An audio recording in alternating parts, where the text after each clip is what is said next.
Rapid reaction after Iowa comes back to beat Minnesota 31-14 and return Floyd to home. We break down the game, a quick look at what we saw up here in Minnesota today. Locked on Hawkeyes.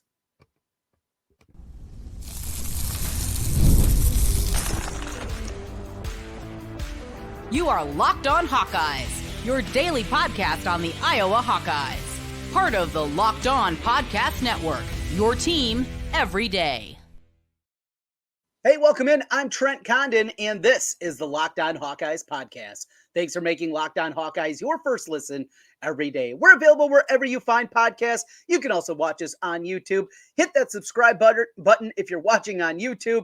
If you're listening on the audio side, 5-star reviews. It helps us get in front of more Hawkeye fans. Well, let's get into it. Iowa with a comeback victory, 31-14 the final, as Phil Fleck and the Gophers go down. It was another one, what was really a tale of two halves and a tale of three quarters versus one. The second quarter was hideous from the Hawkeyes and late situations in the first half, deciding not to take a chance down the field and instead go into the locker room down in that one. You know, we talked throughout the course of the week just how important this game was here this evening for Iowa. Iowa had to find a way to win it with what's still in front of them, the bye week this week, then Ohio State looming after that. We know how difficult this is going to be, and have any chance at all against the Buckeyes is going to be an incredibly tall mountain to climb for them to get there. And we got plenty of time to break that down now with the bye week, but it just feels so great to get that victory. And there was a lot of talk about, obviously, what happened a year ago, the 12-10 loss to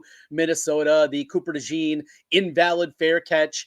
There were T-shirts on both sides up here in Minnesota tonight. Both, it was not a fair catch, and it was an invalid fair catch. A lot of Gopher fans were wearing that one, and I got to chuckle. No, I've said, I love this rivalry game. I love this matchup. I love going up there, tailgated with some Minnesota people, along with a group of my friends. And it's such a fun rivalry. And maybe it's because of the history that goes along with it, the trophy that goes along with it, knowing what these two teams are, and the little extra juice that's been added here. But more than anything, finding a way to get this victory, it was uber important. I said it during the week. It didn't matter how it was. Now, this one felt a whole lot better as after they kind of cruise it in the fourth quarter and have just that monster third quarter that puts this thing away, jump out to an early lead, and then the second quarter where nothing was going right.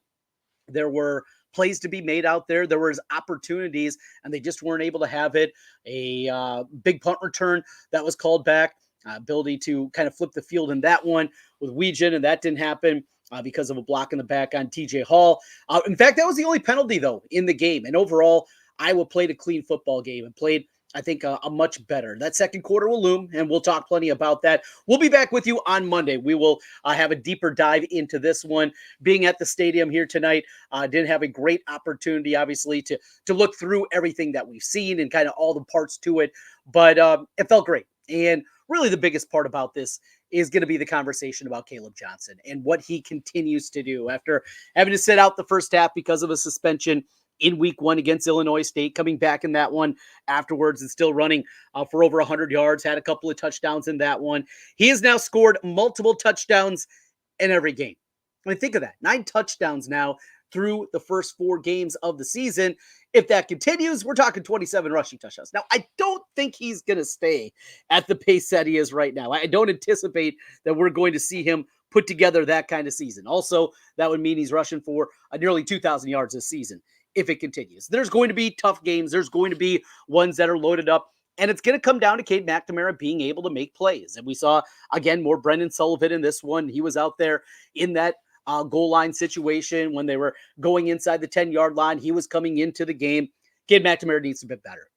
And he wasn't helped. There were a couple of drops in there. Again, 11 of 19, just 62 yards passing for Cade McNamara in this one. Was sacked one time, also had a run in there. That was all that we got to see from Cade McNamara. Has to give him more. He just does. And you can say it's shaking off rust. You can say that working his way off of these injuries now, 3 substantial injuries over the last 2 years, that he's a little bit gun shy. And I think you see that too. And there's plenty of times where his mechanics fail him. And he's always been a guy that drops down. He doesn't have your prototypical over-the-top delivery there. It's not 3/4, but it's kind of like a 7/8 kind of release to him. And there's times that he's going to drop down a little bit more, but they're going to have to do that. And I don't know if there's opportunities, and this is something when I go back and rewatch the game on Sunday night, we'll definitely take a deeper look at seeing, is this just what the offense is? And are the route trees a way where those opportunities down the field just aren't there right now? And either Tim Lester is not comfortable with those kind of plays and having that opportunity, but you're going to have to do that. I was not going to be able to run the table here or even lose to Ohio State and run the table after that, just playing in a phone booth. And Kaleb Johnson's great. He's awesome. And we'll get more into him a little bit later on. But we have that part. There's going to be a piece of this. And how about the defense and what they did in the second half? Holding them, under 60 yards, I think it was, in the second half of action, just completely slowing down anything that Minnesota was trying to do. You can see at times Brosmer was uncomfortable, and a big credit to the Iowa defense for making that. They were all over the place, of guys making some big plays. We'll take a little deeper dive into the numbers here, kind of go through and take a look at some of the more impactful numbers, get into some of those defensive ones as well. Again, throughout the course of the week, we break things down. We give you the rewatch and rewatch of exactly what you see out there on the field. We'll get the numbers from Pro Football Focus. We will get into that as well. That's always a huge component of just seeing if it really goes hand in hand with what we kind of see, right? What we anticipate is going to see there. That's what we're always looking for, and definitely a big part of that. We'll do that as we continue here on the Locked On Hawkeyes podcast. Iowa wins 31-14 over the Gophers. A deep dive into the numbers as we continue Locked On Hawkeyes. Today's episode of Locked On Hawkeyes is brought to you by FanDuel Sportsbook. Look, you've heard us talk a lot about FanDuel. It's America's #1 sportsbook. Well, we have a little something different for you going on right now. Through September 22nd, all FanDuel customers can bet $5 and get a 3-week free trial of NFL Sunday Ticket from YouTube and YouTube TV. Then with the YouTube TV base plan, you'll be able to watch every regular season Sunday afternoon out of market game. All you need is a Google account and a current form of payment, and you can cancel at any time. Of course, I was off this week, but take a look at the NFL. So many great games that you can jump in on, not just the point spreads and the totals. They got you covered with a wide array of player props, team props, you name it, they have it at the FanDuel Sportsbook, and I love the depth that they have in the futures market. You can get in on this right now. Again, FanDuel.com is where you go. Just visit FanDuel.com and download America's #1 sportsbook. It's FanDuel. All right, back with you once again here on the Locked On Hawkeyes podcast. Trent Condon with you, reacting to what we saw this evening. Iowa gets the win over Minnesota, 31-14. All right, let's take a look at some of the numbers. And mention at the top, obviously, the quarterback, Cade McNamara, 11 of 19, 62 yards. Kaleb Johnson, 21 carries, 206 yards. It was also great to see as they're just pounding away late in the football game. They put this one in the lockbox, and we're just going to cruise into the victory. Still 18 hard-earned carries for Jazzion Patterson for 66 yards in that. I saw Jacob Gill with a carry for 9 yards. Same with Weechen as he got one for 6 yards. So that's what we're able to get on that one. Iowa doing a multitude of different things, but the 3 rushing touchdowns, just 2 catches for Addison Estrangle for 20 yards. He continues to be, though, an important part of this offense. 3 catches, 9 yards. Mention, want to go back and kind of take a deeper look at the route tree. We'll have that for you a little bit later on this week. I think that's going to be an interesting one. It's good to see Vanderzee get a catch in that one. He went up and made a play. 2 catches for Hayden Large. And one other thing. 2 catches for Kaleb Johnson. So that's a little bit interesting, right? 2 for 1. One looked like it was blocked up really well and obviously didn't turn into a big play there. But you do wonder with that if we're going to see something that's going to pop in the screen game. And we haven't seen a ton of that. We've talked about there's a little more jet sweep motion in this one, just continuing to move. We've talked about the usage of motion and how Iowa's done that under Tim Lester and definitely improved things. But that's what you got on the offensive side of the football. On the defensive side of the football, Jay Higgins, another outstanding performance from him. 9 tackles in the game, had the interception early on, helped set up the short field, also had a pass breakup in the game. Also on the tackle sheet, 8 tackles apiece for both Deshaun Lee, who played a ton out there, and Nick Jackson, with 8 tackles apiece. Ethan Herkett, thought he was impactful out there. Also a sack, by the way, for Nick Jackson.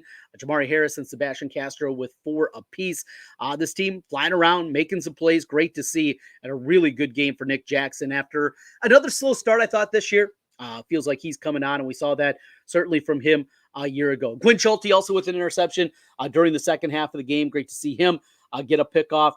A lot of guys out there, a lot of rotation. It was a hot one also here in Minnesota tonight. It was a warm evening of football, and with it, obviously, saw a lot more players out there on the field. It's going to be good feelings. It is. And there's things to fix. I still don't think this is a great Iowa football team, but can they get there? Absolutely. I think there's still more improvement that can be there. And what the defense did in the second half, it probably hasn't been at the level that many expected, myself included, defensively. One other guy definitely have to mention is Rhys Dakin. And I've been hard on Dakin because, frankly, I just haven't thought he's been good enough. And yes, he's not going to be Tory Taylor. He's not going to be what Tory Taylor was as a freshman. Remember, that was a 23-year-old freshman coming in here, and he was doing it during 2020 when there was nobody in the stands. This is a completely different circumstances for a 19-year-old in Rhys Dakin, and I thought he had his best night of punting. Speaking of special teams, I also got to give a shout-out to Drew Stevens. And we saw this a year ago at the beginning of the year, hit that rough stretch towards the end of the season, was pulled in the game against Nebraska, didn't get the opportunity as Marshall Meader came in and hit the game winner, just getting it over the crossbar to dispatch the Cornhuskers a year ago on Black Friday. And you wondered how he was going to come back, because it's not a talent problem. Drew Stevens' talent is through the roof. I mean, this guy is one of the more talented guys, and I had obviously a host of great kickers over Kirk Ferentz's 26 years. I mean, we've got a ton of guys that have been able to come in and be able to play at a really high level. However, he's right up there with all those guys in terms of leg strength, ability to hit a bunch of different kind of kicks that you need in different circumstances. It went awry. How was he going to bounce back? He's been absolutely beautiful. The field goal that made it, 24-14, made it a 2-score game. He's just so calm, cool, collected when he comes in there and was able to knock that one through. So big shout out tonight to the special teams. That was one of the angles that we talked about in the pregame leading up to this game, that Iowa had a big advantage in the special teams, and that definitely played out. Good vibes. Floyd is back home. That is so good to see as well, getting in there, because this was a crossroads game. If they lost this football game, the negativity, the questions, it was going to get ugly, and it didn't. And so now we have 2 weeks to get ready for Ohio State. Will Iowa have a game plan? Look, you hope it's not like it was the last time they were out in Columbus a couple of years ago and just got absolutely taken to the woodshed. And that day, too, the Iowa defense played really well. In a, 54-10 loss. The defense played well, kept them under 320 yards in that football game, that high-powered Ohio State offense. The problem was the offense stunk. Got to get more out of Cade. Got to get more out of McNamara. Have to get more out of the passing game. And as we get closer to that, we'll continue to break things down. But we got a wide range of things we got to get into here this week. The bye week will give us an opportunity, kind of do some different things, talk about a few different things, go more big picture at times, and then bring it in insular. We'll dive deep into all of that here on Locked On Hawkeyes. Thanks for being with us today here. Rapid Reaction. Again, we will be back with you with a full show on Monday. We will have a recap of everything after I have an opportunity to rewatch the game and see the TV broadcast of things. Going to look a little bit deeper. Are there plays down the field that are available and just aren't being taken? Or is this just schematically right now that Tim Lester doesn't feel comfortable in putting those kind of plays in there offensively? It's going to have to change, going to have to get better. But for one night, I definitely felt great. And it's great sitting there in the fourth quarter as all the Gopher fans are making their way to the exit and enjoying a nice grain belt up in Minnesota and having a really, really good time. Floyd is back home, 31-14. Iowa gets the win. Thanks for making Locked On Hawkeyes your first listen every day. Again, hit that subscribe button if you're here. I'll help you and let you know exactly when we have a new show for you each and every day. Your team every day. That's what we do here on the Locked On Network. We got you covered for your favorite college team, of course, the Hawkeyes, but all of your other favorites as well. Your favorite NFL, MLB, NBA team, NHL, whatever it may be, we got you covered. Locked On Big Ten with Craig Sheeman doing great work over there. Locked On Bets with Lee Sterling. It is all over the place, and we got you on the Locked On Network. We'll talk to you again on Monday after a rewatch of this one. 31-14. Iowa gets the win and brings Floyd home. We'll talk to you then. Go Hawks.